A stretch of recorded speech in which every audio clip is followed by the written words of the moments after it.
जय माता दी। नमस्ते, मैं हूं धर्मेंद्र कुमार मिश्रा और आप देख रहे हैं हमारे यूट्यूब चैनल। आज हम लोग इस वीडियो में माँ दुर्गा के श्री दुर्गा सप्तशती के 6ठे अध्याय यानी 6ठे अध्याय का श्रवण करेंगे। इस अध्याय में धूम्रलोचन के वध का वृत्तांत बताया गया है। तो चलिए शुरू करते हैं। मैं सर्वज्ञेश्वर भैरव के अंक में निवास करने वाली परमोत्कृष्ट पद्मावती देवी का चिंतन करता हूँ। वे नाग के आसन पर बैठी हैं। नागों के फणों में सुशोभित होने वाली मणियों की विशाल माला से उनकी देहलता उद्भासित हो रही है। सूर्य के समान उनका तेज है। 3 नेत्र उनकी शोभा बढ़ा रही हैं। वे हाथों में माला, कुंभ, कपाल और कमल लिए हुए हैं तथा उनके मस्तक में अर्धचंद्र का मुकुट सुशोभित है। ऋषि कहते हैं, देवी का यह कथन सुनकर दूत को बड़ी अमर्ष हुआ और उसने दैत्यराज के पास जाकर सब समाचार विस्तार पूर्वक कह सुनाया। दूत के उस वचन को सुनकर दैत्यराज कुपित हो उठा और दैत्य सेनापति धूम्रलोचन से बोला, हे धूम्रलोचन, तुम शीघ्र अपनी सेना साथ लेकर जाओ और उस दुष्टा के केस पकड़कर घसीटते हुए उसे बलपूर्वक यहाँ ले आओ। उसकी रक्षा करने के लिए यदि कोई दूसरा खड़ा हो तो वह देवता, यक्ष अथवा गंधर्व ही क्यों न हो, उसे अवश्य मार डालना। ऋषि कहते हैं, सुम के इस प्रकार आज्ञा देने पर वह धूम्रलोचन दैत्य 60,000 असुरों की सेना को साथ लेकर वहाँ से तुरंत चल दिया। वहाँ पहुँचे उसने हिमालय पर रहने वाली देवी को देखा। ललकार कर कहा कि अरे तू सुम के पास चल।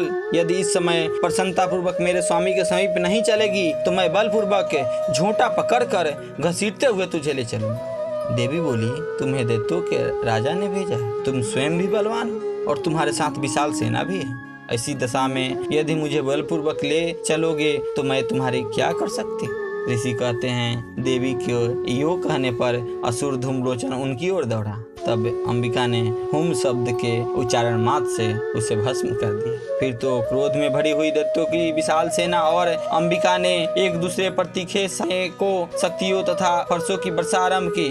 इतने में ही देवी का वाहन सिंह क्रोध में भरकर भयंकर गर्जना करके गर्दन के बालों को हिलाता हुआ असुरों के सामने कूद पड़ा। उनसे कुछ दैत्यों के पंजों से मारने से, कितने को अपने जबड़ों से तथा और कितने ही महादैत्यों को पटक कर ओठ की थाड़ों से घायल करके मार डाला। उस सिंह ने अपने नखों से कितने के पेट फाड़ डाले और थप्पड़ मारकर कितने के सिर धड़ से अलग कर कितनों की भुजाएं और मस्तक काट डाले तथा अपनी गर्दन के बाल को हिलाते हुए उसने दूसरे दैत्यों के पेट फाड़कर उनका रक्त चूस लिया। अत्यंत क्रोध में भरे हुए देवी के वाहन उस महाबली सिंह ने क्षण भर में ही असुरों की सारी सेना संहार कर डाला। सुम ने जब सुना कि देवी ने धूम्रलोचन असुर को मार डाला तथा उसके सिंह ने सारे सेना का सफाया कर डाला, तब उस दैत्यराज को बड़ा क्रोध हुआ। उसका ओठ कांपने लगा।